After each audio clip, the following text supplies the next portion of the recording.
ഇന്നത്തെ ക്ലാസ്സിൽ നമ്മൾ നോക്കാൻ പോകുന്നത് നമുക്ക് എല്ലാ പരീക്ഷകളിലും ഒരു ഡൗട്ട് ഉണ്ടാവുന്ന അല്ലെങ്കിൽ ഒന്ന് മാറിപ്പോകുന്ന അല്ലെങ്കിൽ നമ്മളെ ഒന്ന് കൺഫ്യൂസ്ഡ് ആക്കുന്ന ഒരു പോർഷനാണ് രാഷ്ട്രപതി നിയമിക്കുന്നത് ആരെയൊക്കെയാണ്, രാഷ്ട്രപതിക്ക് തൽസ്ഥാനത്ത് നിന്ന് നീക്കം ചെയ്യാൻ അധികാരമുള്ളത് ആരെയൊക്കെയാണ്.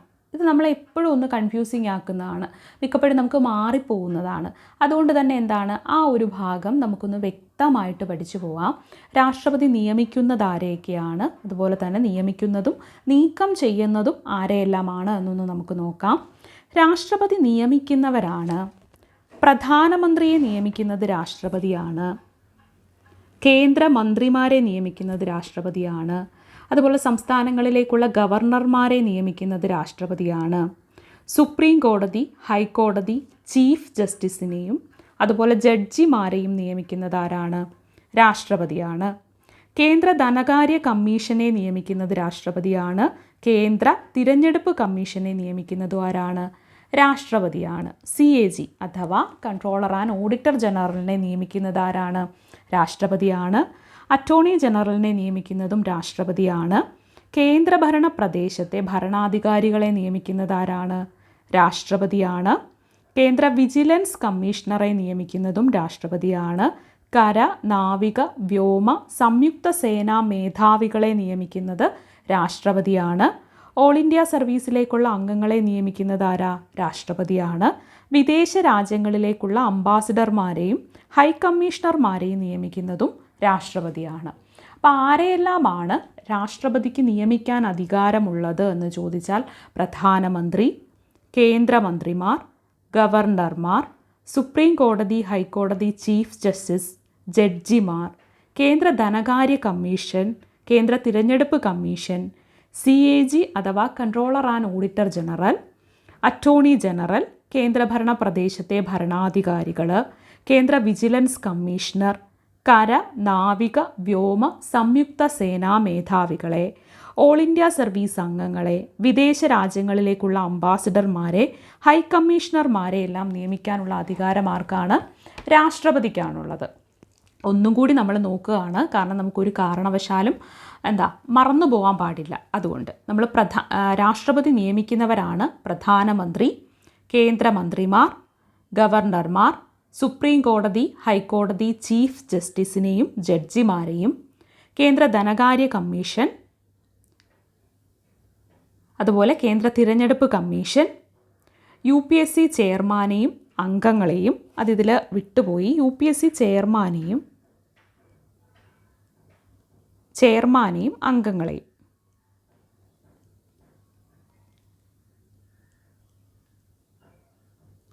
UPSC ചെയർമാനെയും അംഗങ്ങളെയും നിയമിക്കുന്നത് ആരാണ്? രാഷ്ട്രപതിയാണ്.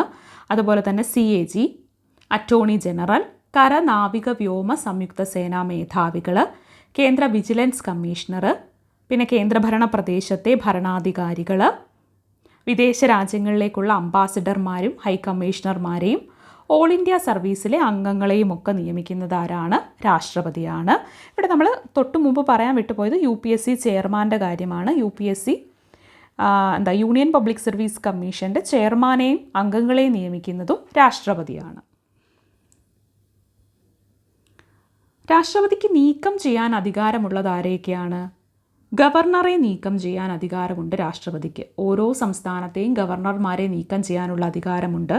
സുപ്രീം കോടതി ജഡ്ജിയെ നീക്കം ചെയ്യാനുള്ള അധികാരമുണ്ട്.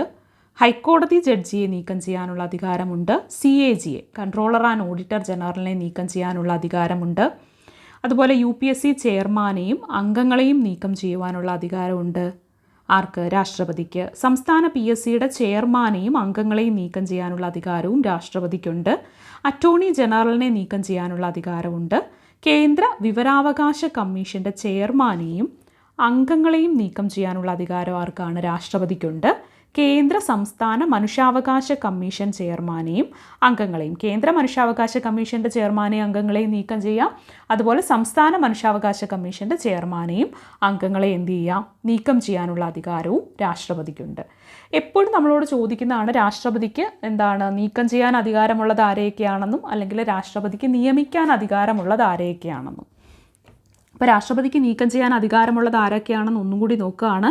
ഗവർണർമാരെ, സുപ്രീം കോടതി ജഡ്ജിയെ, ഹൈക്കോടതി ജഡ്ജിയെ, CAG അഥവാ കൺട്രോളർ ആൻഡ് ഓഡിറ്റർ ജനറലിനെ, UPSC ചെയർമാനെയും അംഗങ്ങളെയും, സംസ്ഥാന PSCയുടെ ചെയർമാനെയും അംഗങ്ങളെയും നീക്കം ചെയ്യാം. അറ്റോർണി ജനറലിനെ നീക്കം ചെയ്യാനുള്ള അധികാരമുണ്ട്. കേന്ദ്ര വിവരാവകാശ കമ്മീഷൻ്റെ ചെയർമാനെയും അംഗങ്ങളെയും നീക്കം ചെയ്യാനുള്ള അധികാരം രാഷ്ട്രപതിക്കുണ്ട്. കേന്ദ്ര സംസ്ഥാന മനുഷ്യാവകാശ കമ്മീഷൻ്റെ ചെയർമാനെയും അംഗങ്ങളെയും നീക്കം ചെയ്യാനുള്ള അധികാരവും രാഷ്ട്രപതിക്കുണ്ട്.